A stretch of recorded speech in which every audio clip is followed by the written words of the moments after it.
Welcome to Columbia Business Trends, a joint production of the Lake City Columbia County Chamber of Commerce and Florida Gateway College.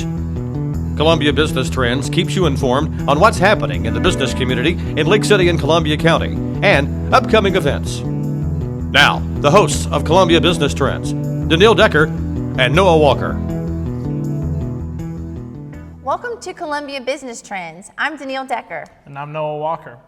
We begin the show with a groundbreaking ceremony held at Lake City Medical Center. The Medical Center is preparing for the future by expanding services and increasing space to provide health care for today's patients and future generations. Carrie Hagler has more on this report. Groundbreaking was held at the Lake City Medical Center in front of the hospital's emergency room.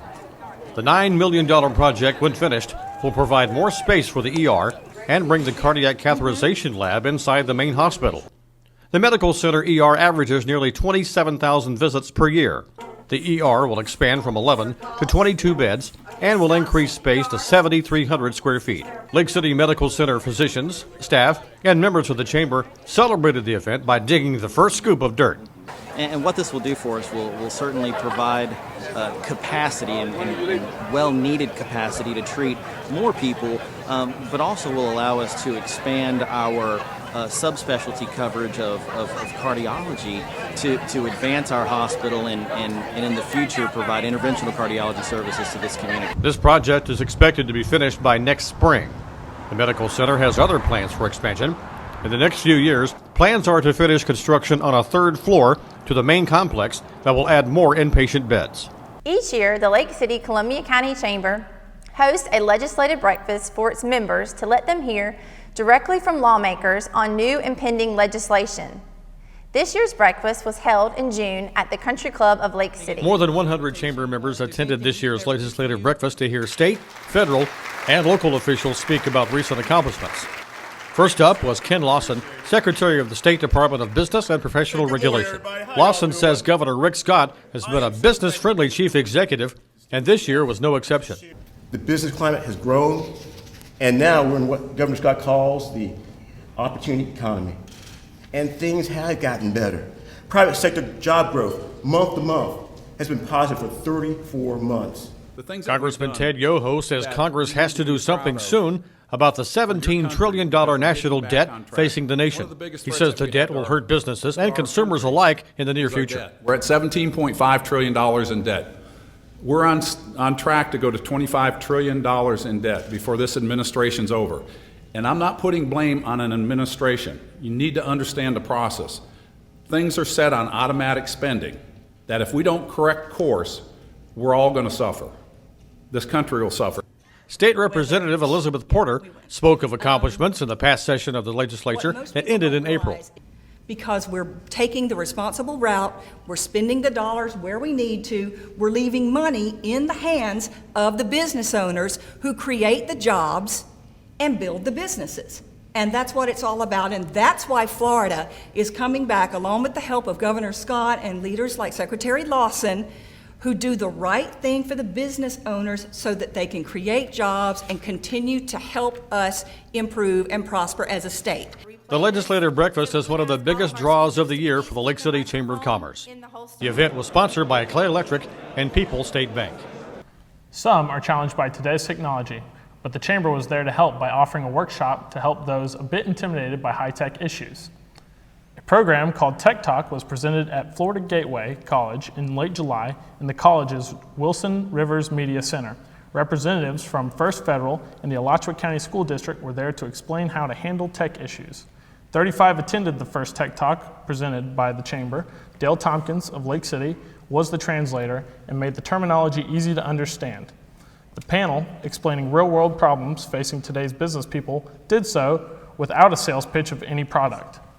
The Lake City Columbia County Chamber has launched a new and improved website that Chamber members and the public will be pleased to use. The Chamber's own Abby Chastain explains the features of the new website. When you browse the new and improved Chamber website, we think you'll be pleased with its features. One feature that we are especially excited about is the ability for each Chamber member to have their own web page.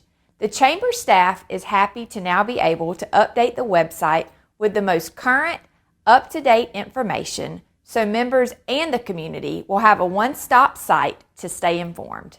It's a very robust, easy-to-use system, so easy that even a grown-up like me was quickly and easily created my own customer traffic center that is related to the Lake City new website. The customer service that I experienced with the Chamber Squad was very helpful. LakeCityChamber.com has a friendly user interface with improved member search that includes a link to Google Maps to help you find business locations. Chamber members now have the ability to log into their own individual chamber profiles, add pictures, and other information. Our website also has an improved calendar of events registration system. We make it simple for members to stay informed and register for events. The Chamber's weekly newsletter format has changed and is now interactive and more visually appealing to members. We hope that you've enjoyed a glance at the new LakeCityChamber.com website. If you haven't had a chance to browse through the new site, we welcome you to do so. And remember, this site is not only for our members, it's for the community as well. We want to help you stay informed. Thank you. I'm Abby Chastain. Stay where you are. After the break, we'll have a report on hundreds of people showing up for a job fair recently held in Columbia County. And later, an interview with the new director of the Columbia County Economic Development Office. We'll be right back.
Every student at Florida Gateway College has their own story, personal goal, and journey.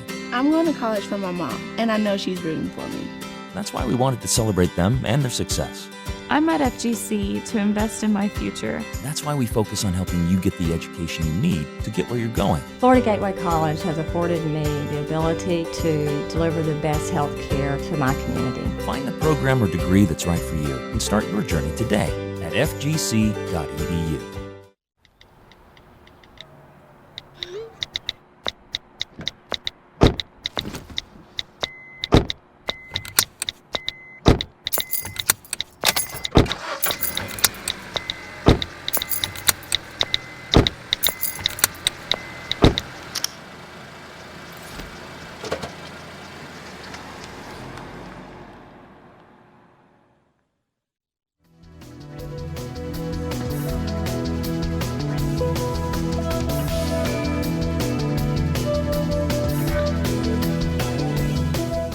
Welcome back to Columbia Business Trends. CareerSource Florida and the Lake City Chamber teamed up in July to sponsor a job fair at the Columbia County Fairgrounds. The response was overwhelming. Mike McKee has more on the search for jobs by people in Columbia County in this report. CareerSource Florida hosted the job fair that attracted hundreds of people who stood in line to get inside the building at the Columbia County Fairgrounds. Employers like Dollar General, Lake City Medical Center, S&S Food Stores, Labor Ready, the State Department of Corrections, and several others were there to set up for interviews for potential employees. Christopher Rizzo is new to Columbia County and has been looking for a job since arriving here. I'm looking for a job. I've been out in Lake City for 3 months. I've had a couple of health problems, but I'm persistent on looking for work. Came out here 3 months ago to look for a new job, new life, start over again, and I'm going to see my prosper. Chris Tulutke of CareerSource, the state's employment office, sponsored the job fair. He says he was very pleased with the turnout of local people looking for an opportunity to work. And pleasantly surprised in that we know the word's getting out and that our services are needed. And my hope is that there's some good connections made here today, and that prospective employees find those jobs they've been looking for, because I know our community needs it, and it just really is going to make everybody better. Official figures show Columbia County's unemployment rate at 5.9% in May of this year compared to the state's 6.3%. And judging by the turnout of the job fair, there are still hundreds looking for work or looking for better paying jobs. For Columbia Business Trends, I'm Mike McKee. Habitat for Humanity has been building new homes for more than 35 years worldwide for those in need, and the organization is alive and well in Columbia County, doing the same for people here. A new home is now occupied by a Lake City family. Carrie Hagler has more. The local Habitat for Humanity dedicated their 6th completed home in Columbia County in early July. Chamber officers and members were present for the ceremony. The Newkirk family took possession of the new house on Northeast Early Street. Each family that receives a Habitat for Humanity home must first be living in substandard housing. They're also required to pay back a zero-interest loan for 20 years and provide 350 hours of their time in the construction of their house or that of another family. First, I want to give honor to God, because without God, none of this would have been possible. Then I would like to thank everyone who came out and helped with this, to help build a home for me and my family, a place that we can always call home. George Burnham is president of the Lake City organization, and he says the effort is well worthwhile. What I like about it, it helps people move out of their income bracket to build some equity in a home. So in 20 years, they truly have something to leave behind for their families. City Councilman Zach Paulk was at the ceremony, and he says he's happy that an effort is being made to improve the neighborhoods in his district. It brings me great pleasure to stand before you today and welcome this house into District 12, and hopefully we can see many, many more being built to enhance the appearance of all the neighborhoods in District 12. The local Habitat for Humanity is looking for qualified families to take part in the program. There are several lots available on Northeast Early Street for new home construction. For more information on the program, you can call 755-0014 or visit their website, hfhlakecity.org. The Columbia County Commission recently hired a man with a very familiar face to head up economic development here in Lake City. Glenn Hunter served as a school board member for more than 20 years, and he has operated his own company for decades. Noah had an opportunity to get Hunter's comments on his goals for bringing more companies and jobs to Columbia County. Mr. Hunter, how are you doing today? Great, Noah. Thank you. First of all, I'd like to congratulate you on your appointment to the head of the economic development for Columbia County. As you take over, how's everything going? What are the current state of affairs? Well, the current state of affairs are now I'm in my 12th week, 3 months. It seems like every day that we think we learned something, we need to learn 2 more things. Mm-hmm. Economic development for me in the first 12 weeks here now has been a learning curve. I'm very familiar with the community, as you know, being raised here and serving in government for many, many years and being in business. I underestimated the value of economic development, and as I'm getting involved, I'm finding that it will be a major driving force for Columbia County here now and in the next few years. We have the potential to determine a lot of factors that can take place here in Columbia County. Very good, very good. Well, moving forward in your position, what do you see as Columbia County's greatest assets toward economic development? Well, I have to be perfectly honest with you. Of course, we're very fortunate to have the intermodal park at Plum Creek, to have that in place, certified, ready to go as a mega site to attract international and national and even local business, because we have a lot of opportunities for our local folks to take advantage. So with that in place, that is a huge step for Columbia County.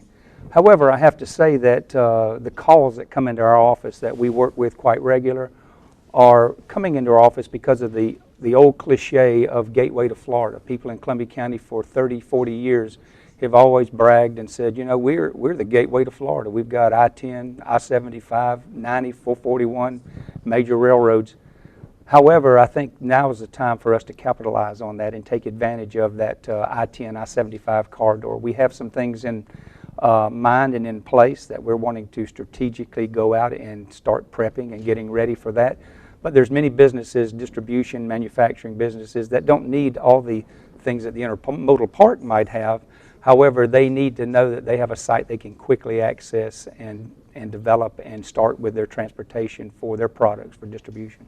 Very good, very good. Along the same lines, what would you say are some of our biggest hurdles here in Columbia County that we have to overcome? Well, I think some of our biggest hurdles are we've never been there. So when you've never been there, I think you have to continually work to think out of the box. We're one of the oldest counties in the state of Florida. We're in a remote area in North Florida. However, that remote area now is becoming very, very popular. So we have to be ready to grow with it, because big businesses like what Columbia County has to offer if you look at our logistical location. The other thing that goes with that, our governments do care very much about their quality of life for their citizens. As you can look around and see the schools and the recreational parks, I think that in many cases we have gone above the medium benchmark and provided more and better in those areas. So with all that together, this won't be done by any one entity. It won't be done by city government or county government or schools or private businesses. It'll take everybody working together to focus on the key things that can bring these industries. We're very, very close to getting some industries here. We're in negotiations now or in discussions with 4 or 5 that are very much key marking Columbia County right now. Our job is to hold on to that, not let go, do all the due diligence necessary to give them everything they need and give them a reason to believe that Columbia County would be a great home. Because at the end of the day, the one thing that I've learned most important, and I don't care where it is in any portion or segment of Columbia County, the most important thing that we can do right now is create jobs. When you create jobs, begin to start manufacturing what we term as goods and services. Every sector of the society wins. We need good jobs, good paying jobs. It's kind of like a catalyst itself. It'll springboard everything else. One business, I'm talking to one business that may bring 3 businesses, because it's a support for what they do. It's a new type of business, and we're hoping and praying that we can hang on to these folks. We've been there for about 12 weeks with them and been working with them, helping them solve some problems. So it takes a lot of energy. Well, very good, Mr. Glenn. Thank you very much. We're glad you're the man with the plan, and we look forward to seeing all your work come to fruition here in Columbia County. So, well, thank you, Noah. I appreciate it. Yeah. We've got more Columbia Business Trends coming up. Stay with us. We'll be right back after this short break.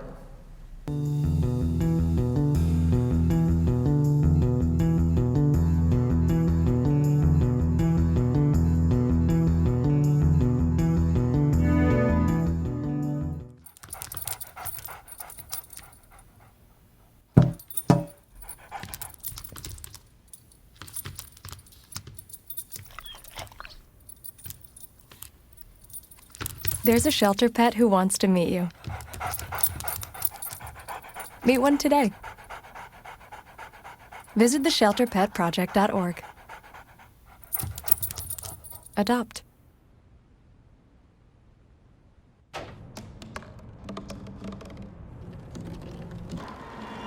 Everybody has a dream.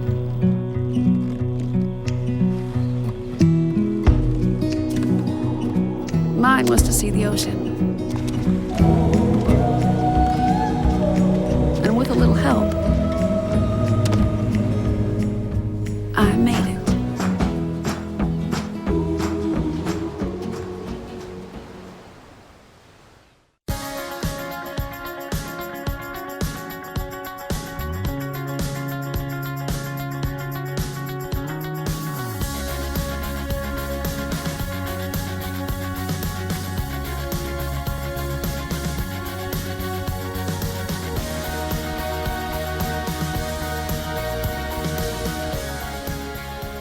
Start here, go anywhere.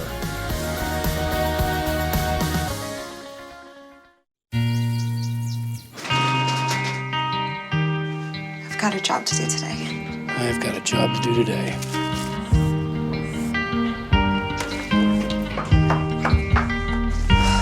Have a good first day at work, Mom. Your donations to Goodwill fund job training programs right in your community. Feels good to start fresh, right? Sure does. And like that, you're a job creator. Welcome back. Time now to take a look back at Columbia County in 1995. Columbia Business Trends highlighted an event that was just beginning in Columbia County. The Alligator Fest was held in downtown Lake City that year. Also in 1995, the first state grants were received by the Florida Sports Hall of Fame. That was then located in West Lake City for many years. Here's now a look back. Arts and crafts displays were set up in Olustee Park, and items of the 19th century period were encouraged. Ken Taylor of Lake City sold replicas of items from more than 150 years ago. I like to find furniture part, which I do at a shop and all, but I also like the frontier part. It's a dying art, and I think it really needs to be around, just for future generations. Native Americans showed festival goers the dances that are such a big part of their culture, and the Indians feel it's important to remember their way of life from the past. I always tell everyone that when you were crawling around in caves in Europe, we were doing this very dance we're doing right now. Edwards was appreciative of the welcome he received in Lake City. It's been very, very good. The people have been really nice to us, and we didn't get too many and we didn't get much silliness, and everyone's been nice to us, and they seem to appreciate what we do, and we certainly appreciate that. Also during Alligator Fest, city leaders cut the ribbon officially opening the just completed renovation of the downtown business district. The Florida Sports Hall of Fame has been trying for years to get help from state government in helping to fund the complex. Finally, the Department of State has come through, and in a big way. The state has agreed to fund 3 different grant requests made by the Hall of Fame. One of the grants will be used to erect a display honoring Olympic athletes who are natives of Florida. Another grant will be used to start an electronic mail program that will help Hall of Fame officials with ideas and information and assist in exchanging sports exhibits. The Hall of Fame will also get $10,000 for general operating expenses. The Hall of Fame has been funded in part by Columbia County government, but changes are in store. December 1st of this year, the private Hall of Fame Foundation will take control of the day-to-day operations of the complex. On each episode of Columbia Business Trends, we take a look at the latest grand openings and chamber mixers. Here's this week's segments we call Ribbon and Mixers. In May, the Chamber of Commerce hosted a mixer at the all-new Darby Pavilion. The pavilion was approved by City Council and was built on city-owned land on the shores of Lake DeSoto in Wilson Park. The $186,000 facility, which comes with kitchen and restrooms, can now accommodate weddings, family reunions, and other functions. The council voted to name the facility the Herbert Darby Pavilion in honor of City Attorney Herbert Darby. Darby is the longest-serving municipal attorney in state history. Part of the plan was to create a waterfront entertainment district focusing on Lake DeSoto. So Wilson Park was already a park that the city owned. We tore down some buildings that were here, some abandoned buildings, extended the park, and that began the journey and the vision of creating a pavilion. The Academy of Martial Arts celebrated a ribbon-cutting ceremony at their new location at 492 Southeast Country Club Road. The school teaches freestyle, no-nonsense karate. The Academy takes part in tournaments each year and offers a program for younger students that teaches basic karate and building character. Applebee's held a re-grand opening to celebrate new amenities at the restaurant located on US 90 West, including new TV screens ranging from 42-inch to 70-inch. New elements to the restaurant include fresh paint, new awnings, signage, a renovated entrance featuring stonework, and trellis. Also holding a grand opening was Imperial Productions. This company offers total wedding plans, from choosing a caterer and photographer to finding a DJ for the reception. Imperial Productions is located on Hernando Street, just 2 blocks from the county courthouse. The company isn't just for weddings and receptions, they also offer planning for corporate events and private parties. Imperial Productions has done event planning for the Lake City Chamber's annual ball for the past 5 years. People's State Bank has a new location on Lake Jeffrey Road called the Professional Center. This location is for customers who want a mortgage or advice on investments. The office will separate those clients from routine banking business, which will still be done at People's State Bank 2 other locations. We felt strategically that it was a good move because a lot of people are giving their financial information to myself or the mortgage folks here at People's Bank, and now they're secluded, so people that are in the branch lobby or whatever cannot hear all their personal financial affairs that we need to extract from them to do an investment or a mortgage. ViStar Credit Union hosted a chamber mixer in June at their location on US 90 West. The ViStar location in Lake City has been open for several years now and offers its members products for business, home loans, car loans, checking and savings accounts, identity protection, and more. Company officials say ViStar has been very active in community activities. ViStar is very, very involved in the community. We take part in United Way. We take part in the chamber. We just love going to the chamber events and taking part in our community.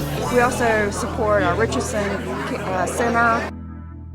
The Lake City Chamber sponsors the annual 4th of July celebration and fireworks display. Thousands of area citizens attended the celebration at the Columbia County Fairgrounds. Kids took advantage of the activities set up especially for them. Live entertainment was also part of the event. And this year, sponsors of the July 4th celebration recognized the contributions of Harvey Campbell, who for many years was the executive director of the Tourist Development Council. Campbell died earlier in the summer. For many years, he was the driving force in organizing the fireworks display when it was held on Lake DeSoto. Campbell also led the effort each year in organizing the Battle of Olustee Festival.